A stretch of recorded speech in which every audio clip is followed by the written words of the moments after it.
আমরা চাই সবাই যেন আমাদের উৎসবকে বাঙালির উৎসব হিসেবে, শারদ উৎসব হিসেবে সুন্দরভাবে পরিচালিত করি।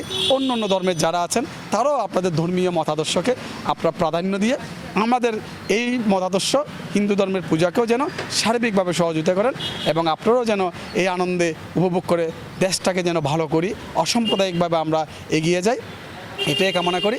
সর্বোপরি আমাদের বিশ্বজননী, জগৎজননী মা যেন এই পৃথিবীর সকল প্রাণীকে সুখে রাখে, শান্তিতে রাখে এবং দেশটা যেন, এই পৃথিবীটা যেন একটি স্বর্গময়, একটি সুখময় হয়, সেটাই আমরা আমাদের এবার প্রার্থনা করি।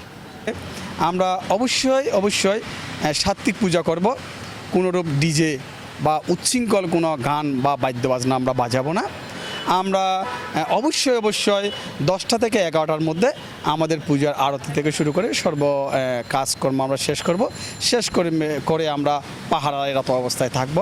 পরবর্তীতে আমাদের যেটা হচ্ছে, অনেক সময় দেখা যায় কিছু মানুষ হয়তো অনেক সময় এটা আমাদের আসলে আমাদের পূজা বা আমাদের মণ্ডপের না, বাইরের কিছু মানুষ অনেক সময় দেখা যায় কি মদ্যপান করে।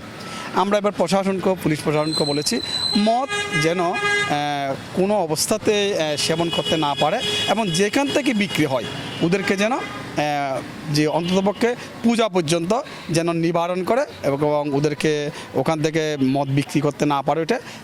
এবং আমাদের দাবি থাকবে শুধু পূজা না, সারা সময়ে যেন মদ বিক্রি করতে না পারে। আর আমাদের যেটা আমরা মা বোনের প্রতি আমাদের অনুরোধ যে আপনারা অবশ্যই অত্যন্ত আনন্দের সহিত পূজা উপভোগ করবেন, আপনারা ঘুরবেন, বেড়াবেন। তবে আপনারা আমাদের অনুরোধ থাকবে 10টার মধ্যে আপনারা পূজা দর্শন করে আপনারা চলে যাবেন। এবং আমাদের পূজার্থীদেরকে আমরা অনুরোধ জানাবো, যারা আয়োজক, আপনারা থিম করবেন না। আপনারা কোনোরকম যে অশুভ কোনো কাজ, যেটা আমাদের ধর্মীয়ভাবে আমরা ধর্মীয়ভাবে আমাদের বিধিবিধানে নেই, সেই রকম কোনো কাজ করবেন না।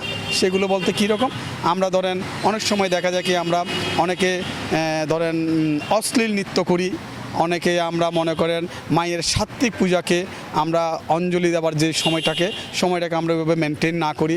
আমরা মাকে ধরেন আমার মাকে যেভাবে আমি সুন্দরভাবে কাপড় পরিধান করে আমার মাকে যেভাবে আমি প্রণাম করব, আমার মাকে যেভাবে সেবা করব, ঠিক সেভাবে যেন আমরা আমাদের যে মাকে, আমাদের জগৎজননী দুর্গা মাকে যেন আমরা ওইভাবে সেবা করি এবং পূজা করি, যেন আমাদের মধ্যে কোনো দৃষ্টিকটু না হয়।